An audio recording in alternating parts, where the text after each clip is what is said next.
Hello and welcome. I am Bhavya Khanna from India Today Gaming, and today we have with us a very special guest, President of the IDGS Indian Digital Gaming Society and the Managing Director and Chairman of Jet Synthesis Jetline Group. We have some questions lined up for you, sir.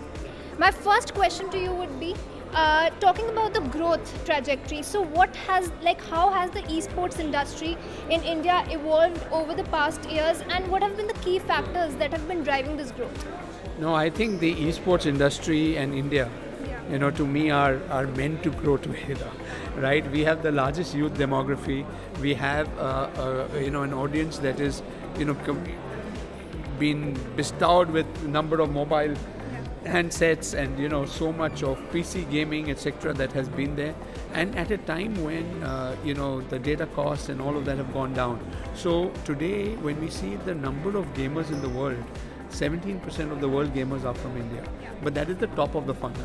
So you talk of 500 million gamers out of say 3.5 billion gamers, but esports actually will bring the best of those, the top 1 million community to come together. So competitiveness is very natural in human beings.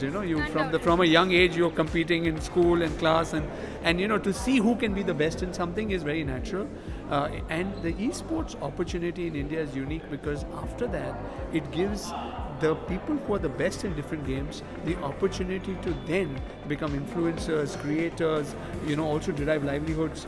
And now with the Olympics announcing esports as an Olympic esports, the games that will go in there, automatically can win you a medal for your country. So I think there are many things that are working for India, but the biggest opportunity therefore in this space is now for Indian developed esports games. We don't have many Indian esports games. Like we have built Real Cricket, which is probably India's only esportable game, and it is a game where people can also understand the game very easily, right? Because any sport or any esport, when people are viewing it, it becomes more valuable, right? Any sport, you see soccer, you see cricket, more people view it, the sport becomes more. You need to understand how to view something to enjoy it, right? Whereas many of the other esports games in India, not many people know or understand the game. So we believe that cricket and other esports that will come out from India, which are as complicated to play, because 95% of the time the best person will win. It requires that level, and we've created the Global E-Cricket Premier League, which has actually demonstrated that franchisee teams, millions of people watching, a lot of people playing. So I think that revolution is just starting. And therefore India is actually the best place to be. Absolutely agree with you, sir. My next question would be regarding the future outlook. So how do you feel, what will be the major trends and innovations in the gaming and esport industry when we talk about the Indian gaming sector in particular? No, I think, when you talk of innovation from here, you cannot take away generative AI. You cannot take away immersive technologies like AR, VR, extended reality. I think these are all real. Today, a lot of jobs that you might see are getting, reprogrammed because of certain skills being, taken over by AI. AI is also going to be able to create greater predictability on the way people play, on outcomes, on monetization. So I think there are many new technologies today that are affecting this industry. But globally, if I see that the challenge will always remain, how do you create the next big hit game? Right? What is that one that the community wants to engage with, and then how do you sustain that engagement? Because both today, getting new games out as well as sustaining the growth of good games is become challenge, because we are a cluttered world when it comes to content, right?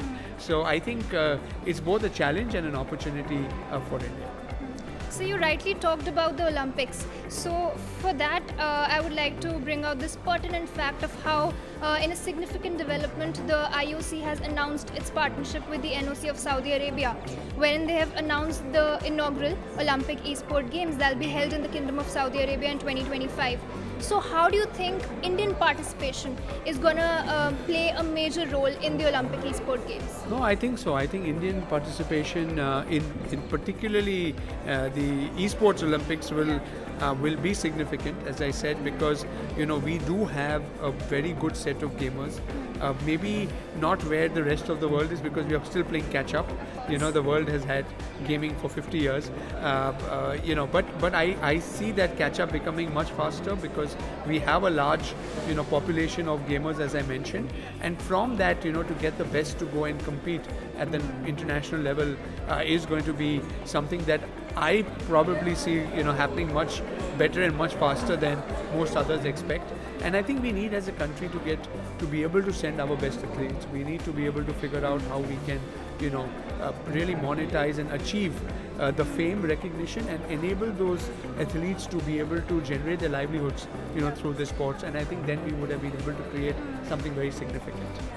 My last question to you would be regarding job creation. So how do you see the demand for talent in the esports and the gaming industry that has been evolving since time immemorial? No, I think today we were just identifying how many skills are needed, right? We need at least 100 new age skills, in the gaming esports industry, right from casters, production, to game developers, to coders, to artists, to animators, to design economy experts. So many different skills and new skills that will come as new technologies come. So I think the ability for us to be able to first skill people, and make them capable to be able to be globally competitive will unlock a massive opportunity on job creation. Because like we did in the IT services sector, I think for the global game industry, the ability for us to channel and fuel Indian talent is a big opportunity, not only for India, so we'll see a lot of gaming companies like ours who are based in India create games for India and through India for the world, but large number of global game developers will need Indian talent, like we have seen in many other areas in the future, and I'm excited about that too. Same. We are excited too, and definitely agree with you on all parts. Thank you so much for being a part of this wonderful conversation. Thank you. Thank you so much.